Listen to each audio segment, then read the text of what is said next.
முதல் வாசகம். இறைவாக்கினர் ஏசாயா எழுதிய நூலிலிருந்து வாசகம். அதிகாரம் 38, திருவசனங்கள் 1 முதல் 6, 21 முதல் 22 மற்றும் 7 முதல் 8.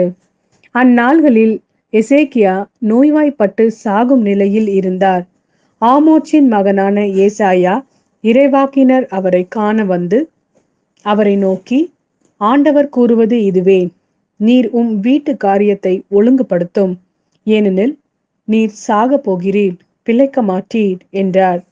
எசேக்கியா சுவர்புறம் தம் முகத்தை திருப்பிக் கொண்டு ஆண்டவரிடம் மன்றாடி, ஆண்டவரே, நான் திருமுன் உண்மை வழியில் மாசற்ற மனதுடன் நடந்து வந்ததையும் பார்வைக்கு நலமானவற்றை செய்ததையும் நினைத்தருளும் என்று கூறி கண்ணீர் சிந்தி தேம்பி தேம்பி அழுதார்.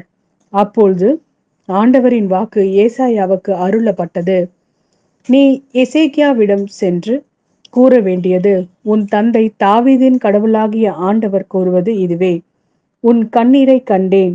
இதோ, நீ வாழும் காலத்தை இன்னும் 15 ஆண்டுகள் மிகுதியாக்குவேன். உன்னையும் இந்த நகரையும் அசீரிய மன்னன் கையினின்று விடுவிப்பேன். இந்த நகரை பாதுகாப்பேன்.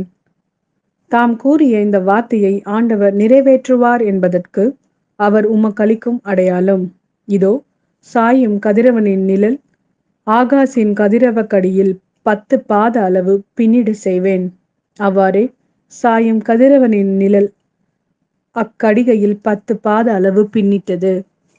எசேக்கியா நலமடைய ஓர் அத்திப்பழ அடையை கொண்டு வந்து பிளவையின் மேல் வைத்து கட்டுங்கள் என்று ஏசாயா பதில் கூறியிருந்தார். ஏனெனில் ஆண்டவரின் இல்லத்திற்கு என்னால் போக முடியும் என்பதற்கு எனக்கு அடையாளம் யாது என்று எசேக்கியா அரசர் கேட்டார். மத்தேயு எழுதிய நற்செய்தியிலிருந்து வாசகம். அதிகாரம் 12, திருவசனங்கள் 1 முதல் 8 வரை.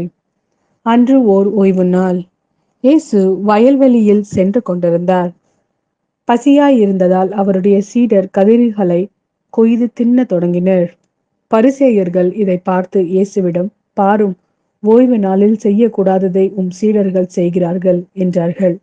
அவரோ அவர்களிடம், தாமும் தம்முடன் இருந்தவர்களும் பசியாய் இருந்தபோது தாவீது என்ன செய்தார் என்பதை நீங்கள் வாசித்தது இல்லையா? இறை இல்லத்திற்கு சென்று அவரும் அவரோடு இருந்தவர்களும் அர்ப்பண அப்பங்களை உண்டார்கள்.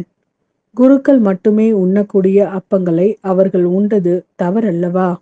மேலும் ஓய்வு நாள்களில் குருக்கள் கோவிலிலிருந்து பணியாற்றுவது ஓய்வு நாளை மீறும் குற்றமாகாது என நீங்கள் திருச்சட்டத்தில் வாசித்தது இல்லையா? ஆனால் கோவிலை விட பெரியவர் இங்கே இருக்கிறார் என நான் உங்களுக்கு சொல்கிறேன். பலியை அல்ல, இரக்கத்தையே விரும்புகிறேன் என்பதன் கருத்தை நீங்கள் அறிந்திருந்தால் குற்றமற்ற இவர்களை கண்டனம் செய்திருக்க மாட்டீர்கள். ஆம், ஓய்வு நாளும் மானிட மகனுக்கு கட்டுப்பட்டதே என்றார்.